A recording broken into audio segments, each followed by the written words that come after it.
Uma boa noite a todos. Gostaríamos de pedir que os bons espíritos e o bom Deus nos ilumine durante essa palestra dessa noite. O nosso tema hoje será sobre relacionamentos e serve para nós fazermos uma reflexão a respeito dos nossos relacionamentos de uma forma em geral. Então vamos falar um pouquinho de relacionamentos saudáveis. Será que é fácil nós convivermos em um grupo, seja esse grupo da categoria que for, uma família, um local de trabalho, uma escola, um grupo de estudo, um grupo de lazer, enfim, qualquer instituição. Mário Quintana já dizia que a arte de viver é simplesmente a arte de conviver. Mas conviver não é fácil. Como é difícil essa convivência. Consideramos que somos pessoas totalmente diferentes umas das outras. Refletindo a esse respeito, dentro dessas nossas diferenças, nós precisamos sempre estar muito imbuídos e muito crentes numa questão da nossa ética e da nossa moral. Então, refletindo sobre essa questão da ética e da moral, nós podemos analisar esses dois conjuntos. Então, a ética é um conjunto de valores e princípios que orientam a minha conduta na sociedade.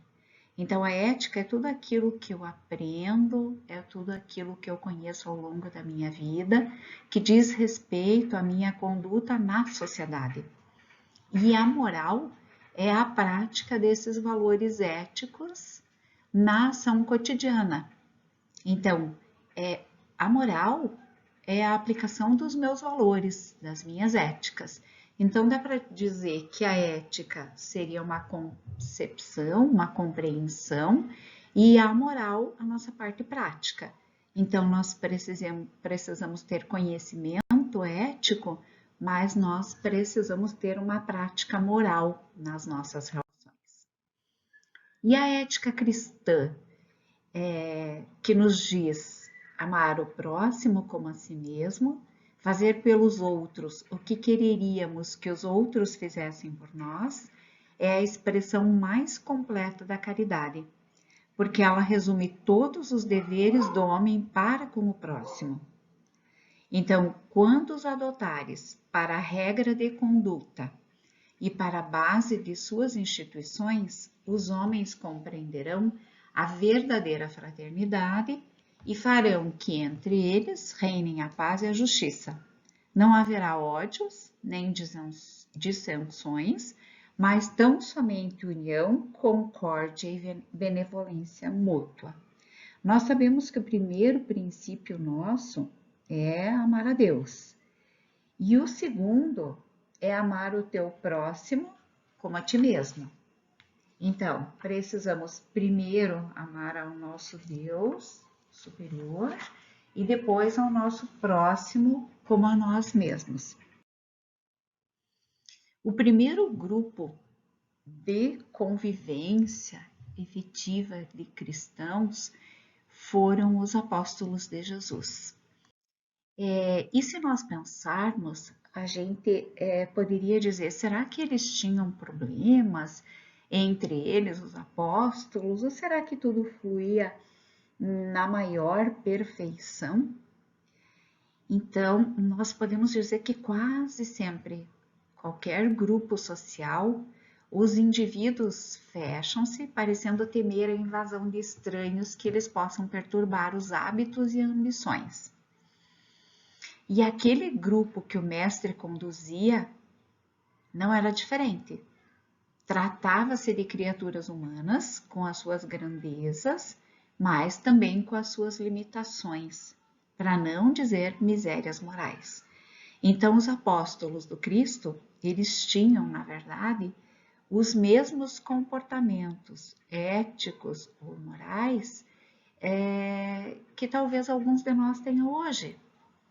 A gente ainda se conduz baseado no egoísmo, baseado no ódio, e assim a sua cantinela de bondade apresentava notas de melancolia e de júbilo, de modo que não se sentissem repreendidos, mais orientados. Então, Jesus usou com eles uma bondade tamanha que, ao ensinar-lhes, ao orientar-lhes, não fazia com que eles se sentissem repreendidos. Adestrando-os na legítima fraternidade, Jesus os preparava para os testemunhos do porvir que não seriam evitados. Então, não haveria tempos somente bons. Muitos tumultos viriam pela frente. E o Cristo foi preparando os seus testemunhos através de orientações para que eles soubessem lidar com cada situação que pudesse surgir.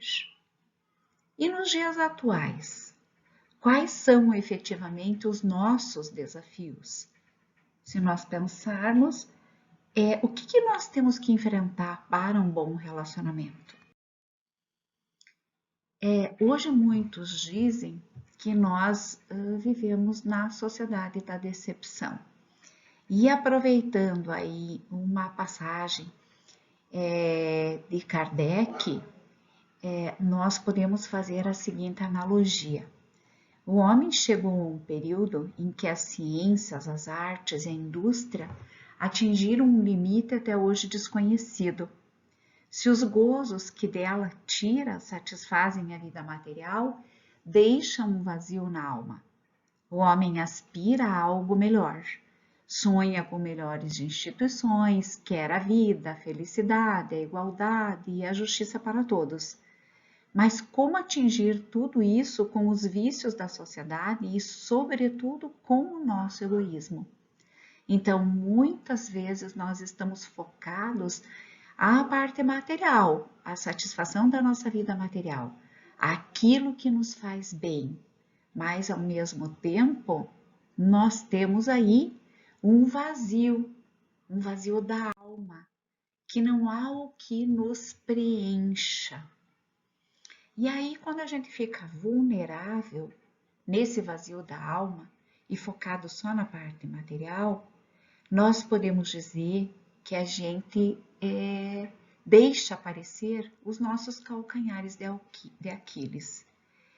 E o que é o calcanhar de Aquiles? Então, na convivência humana, esses calcanhares, eles se chocam, se atritam, provocando no panorama do mundo contemporâneo, com a sua cultura utilitarista, uma espécie de esvaziamento nas reflexões e nas relações. Então, o calcanhar de Aquiles, na verdade, são aqueles nossos pontos fracos, aquelas fraquezas das quais nós nos sentimos atingidos em muitas situações. E diante, então, desses adversários da terra, Aquiles, na verdade, esqueceu-se de proteger o seu calcanhar. E será que nós temos o nosso calcanhar de Aquiles? Será que nós o protegemos? E como é que eu lido com as minhas vulnerabilidades do dia a dia? Eu sigo pelo caminho do bem ou eu sigo pelo caminho do mal? Considere-se, entretanto, que a verdadeira vulnerabilidade, ou seja, aquele nosso calcanhar de Aquiles, situa-se na sintonia mental desajustada, a partir dos pensamentos e sentimentos que cultivamos em determinadas circunstâncias. E é ela que abre as portas da nossa alma, facultando a pressão das sombras. Então, os desajustes que surgem a partir daí, físicos e psíquicos, situam-se por mero efeito. Então, nós podemos dizer que as nossas vulnerabilidades, elas estão presentes a partir dos nossos pensamentos e dos nossos sentimentos. Então, se nós pensamos e sentimos no caminho do bem, nós estamos com a nossa vulnerabilidade resguardada e em processo evolutivo. Agora, se eu estou na sintonia mental desajustada, eu estou com o meu calcanhar de Aquiles exposto. E a partir daí surgem desajustes de toda a natureza, sejam eles da espécie física ou psíquica, trazendo aí os seus efeitos. Então, os males que atacam o nosso corpo físico e os males que atacam também a nossa mente. E será que todos os grupos sofrem influências externas? Então, será que as famílias, as instituições, a casa espírita, nós cristãos, nós sofremos alguma influência externa? Com certeza, porque nós temos as nossas fraquezas humanas. Então, nós somos espíritos malfeitores que se ligam aos grupos do mesmo modo que nos ligamos aos indivíduos. Então, ligam-se primeiramente aos mais fracos, aos mais acessíveis, procurando fazê-los seus instrumentos e gradativamente vão envolvendo os conjuntos. Então, se nós temos o nosso pensamento e o nosso sentimento atrelado às nossas fraquezas, nas nossas tendências do mal, com certeza nós teremos vinculado a nós os espíritos malfeitores, que vêm por afinidade e fazem aí de nós, porque nós abrimos as nossas portas, seus instrumentos. E a partir do momento que eles nos atingem, nós poderemos estar atingindo ao grupo. Então, muitas vezes, a gente percebe que se os membros da família não estão bem conectados, eles não estão unidos em prece, em pensamentos bons, se um membro estiver vulnerável, poderá afetar os demais. E por que afeta os demais? Seja na relação a dois, seja nas relações familiares, seja nas relações na casa espírita, porque nós estamos sempre nos melindrando, quando nós não estamos com uma sintonia no bem. E o que é o melindre? O melindre são aqueles fantasmas que se criam dentro da casa espírita, dentro das famílias, dentro das escolas, nos círculos de amigos, e estão sempre associados às nossas mágoas e aos nossos ressentimentos, que vão contribuindo, então, para fragilizar os laços humanos. Então, quando nós nos melindramos, nós temos uma facilidade enorme de nos magoarmos, de se ofender, e nós estamos suscetíveis a não gostarmos a partir dali de qualquer coisa e nos chatearmos. E aí, quando nós nos melindramos, muitas vezes nós permitimos que a exaltação da nossa personalidade nos leve a achar que nós estamos acima dos outros, julgando-nos com direitos superiores.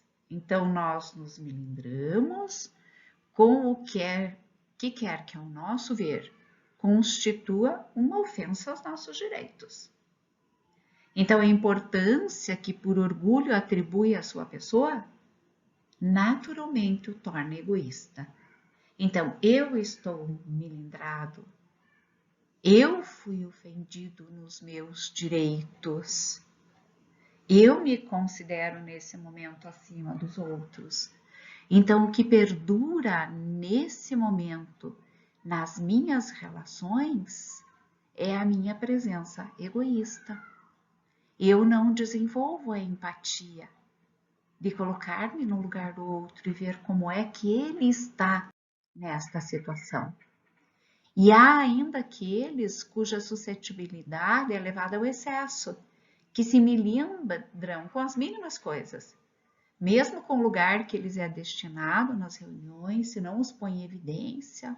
Ah, então eu não fui chamado.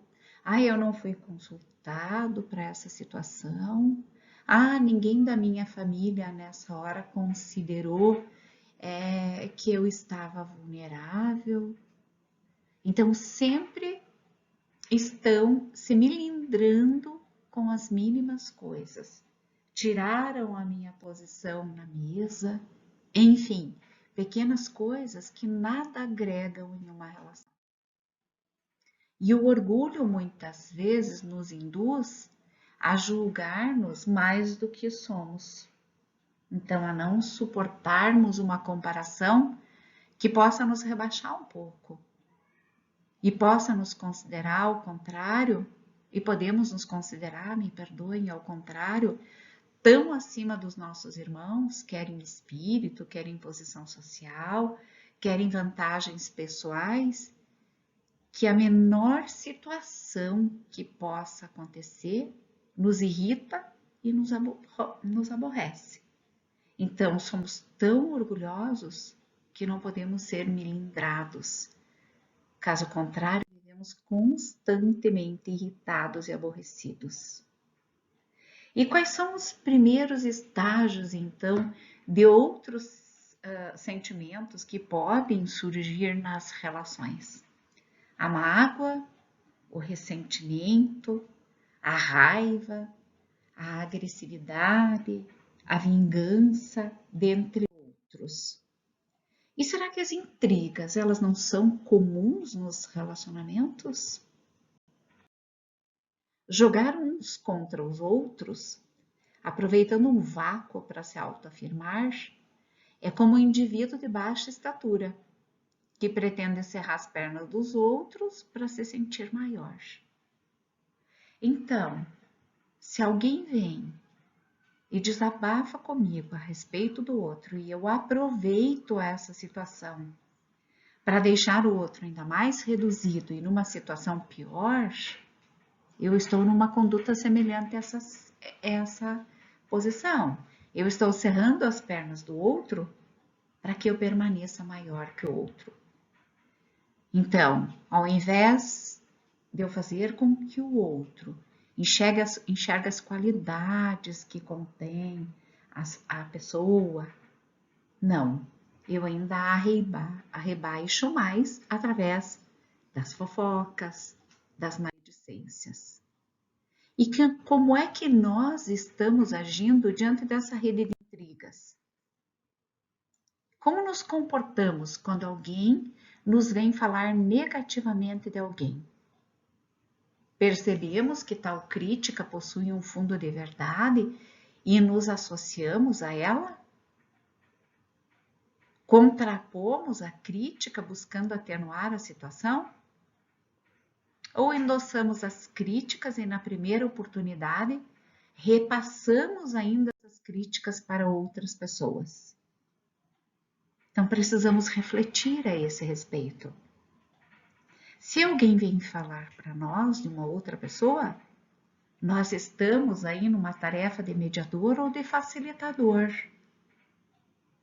Porque nós estamos ouvindo e temos que mediar ou facilitar uma situação. Mas essa tarefa de facilitador e de mediador, ela não é uma tarefa fácil. Então, quando a censura é lançada à conduta de outrem, ela pode obedecer a dois móveis: reprimir o mal ou desacreditar a pessoa cujos atos se criticam. Então, se alguém vem falar mal de outro para mim, eu posso reprimir o mal, mas eu posso estar fazendo isso e lançando aí um descrédito naquela pessoa cujos atos estão sendo criticados. Então, não tem escusa nunca esse último propósito, porquanto no caso estão só a maledicência e maldade. Então, o primeiro, o reprimir o mal, pode ser louvável e constitui mesmo, em certas ocasiões, um dever, porque é um dever, é um bem e deverá daí resultar. E por quê? A não ser assim, jamais na sociedade se reprimiria o mal. Não se cumpre, aliás, ao homem auxiliar o progresso do seu semelhante?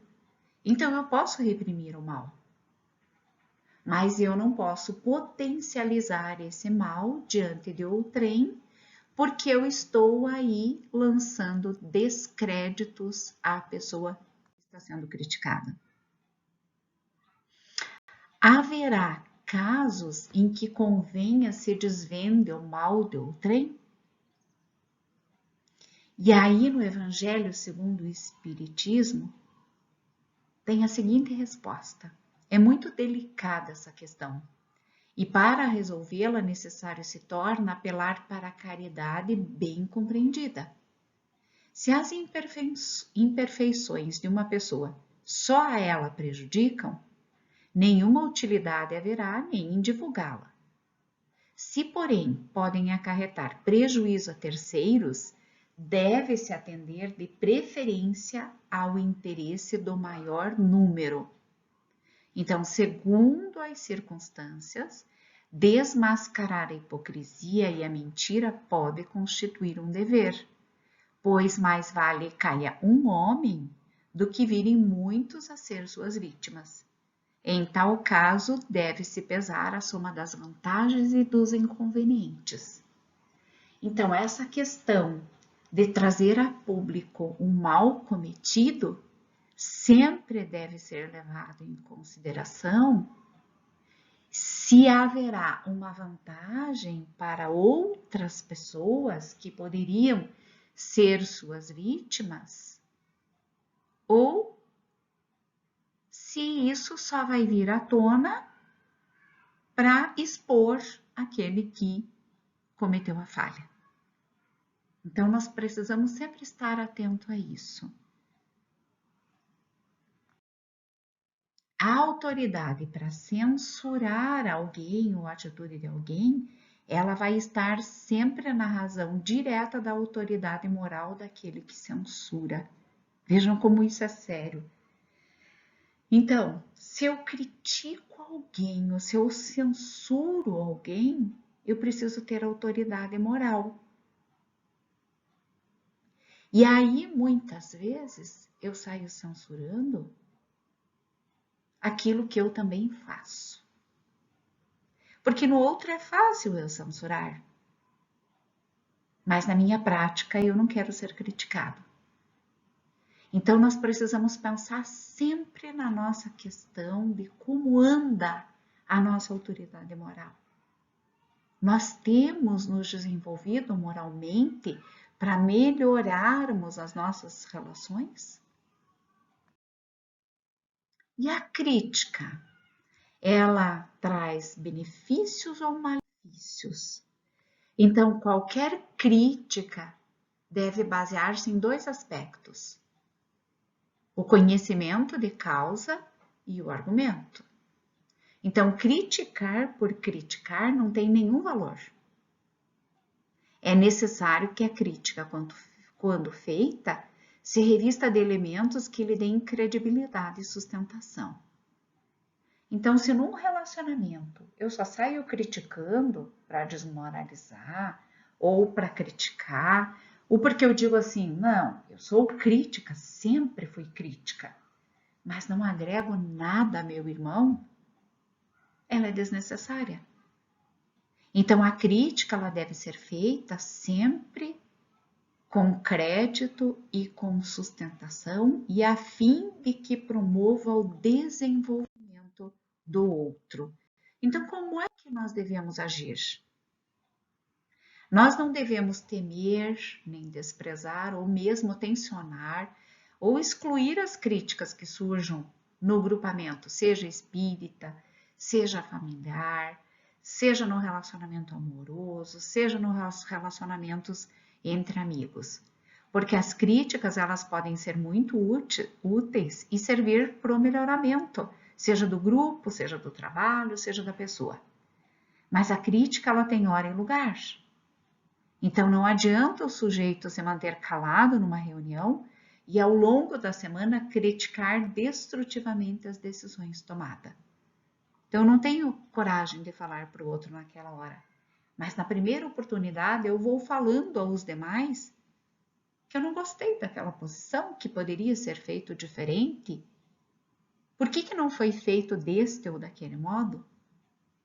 Então, a crítica, ela deve ser feita no momento certo e para a pessoa certa.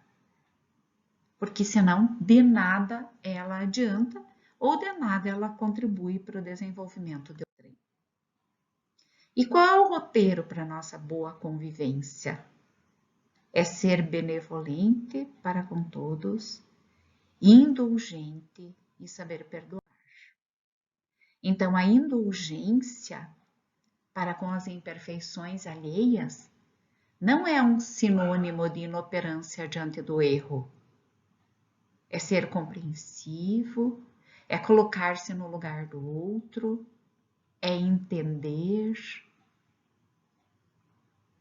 E no grupo espírita, ou no grupo familiar, ou no grupo social, não é razoável, diante de algo que está errado, fazer-se silêncio, simplesmente para não melindrar esse ou aquele. Então, eu estou vendo o erro, mas eu estou aqui calado. Seja o que Deus quiser, deixe que a pessoa tome esse caminho. Quem vai se ferrar é ela? Não. Eu preciso auxiliar o outro, eu preciso me posicionar, eu preciso buscar orientar, mas não orientar para melindrar ou silenciar para que o outro se magoe.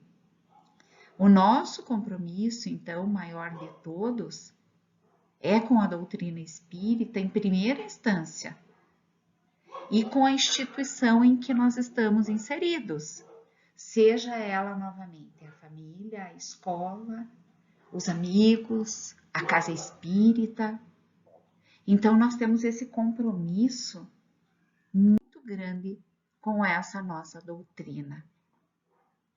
Então, trouxe aqui, para nós finalizarmos a palestra, umas palavras de Joana de Ângeles. Então, ante a incoerência de atitude e a demandada do dever que se entregam muitos discípulos modernos do Evangelho, permanece tu, doando-te e confiando. Fazendo-se necessários maiores sacrifícios, doa-te mais e mais confia, de modo que num certo amanhecer da tua vida, possas encontrar o Mestre que te indagará: donde vens, meu filho? E possas responder em júbilo: do mundo, Senhor, onde dei a vida com os teus discípulos e por amor de ti. Uma boa noite a todos, uma semana abençoada e que Deus nos guie, nos oriente e nos auxilie nesse momento de pandemia nas nossas relações, sejam com os nossos familiares, sejam com os nossos amigos, sejam com aqueles que encontramos na rua. Te pedimos, Deus, que nos apoie e nos oriente no seu infinito amor. Que assim seja.